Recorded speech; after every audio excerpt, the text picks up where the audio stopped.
Hi అండి, welcome to Razia రాజధాని properties. ఈరోజు మనకి విజయవాడలో భవానీపురం పక్కన గొల్లపూడి క్లాస్ ఏరియాలో 33 ఫీట్ రోడ్ ఫేసింగ్లో కేవలం 22 లక్షల రూపాయలకే కార్ పార్కింగ్తో డబుల్ బెడ్రూమ్ ఫ్లాట్ సేల్కి వచ్చింది. ఈ ప్రాపర్టీకి సంబంధించిన వివరాలు ఈ వీడియోలో మీకు తెలియజేస్తాను.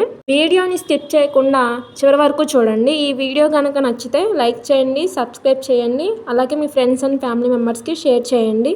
ఇలాంటి మరిన్ని ప్రాపర్టీస్ని మీరు మిస్ కాకుండా ఉండాలంటే మన ఛానల్ని ఫాలో అవుతూ ఉండండి. ఈరోజు మనం మాట్లాడుకునే ప్రాపర్టీ గ్రూప్ హౌస్ 4th ఫ్లోర్లో ఉంటుంది. ఈస్ట్ ఫేసింగ్ వస్తుంది. ఇది total SFT 960, plinth area 750, UDS 27 square yards. ఇది బ్యాంక్ ఆప్షన్లో కాబట్టి ఇంత తక్కువ రేటు. మీకు ఈ ప్రాపర్టీ కనుక నచ్చితే స్క్రీన్ పైన కనిపిస్తున్న మా కాంటాక్ట్ నెంబర్ని సంప్రదించండి. అలాగే ఫాలో అవుతూ ఉండండి. Okay, thank you.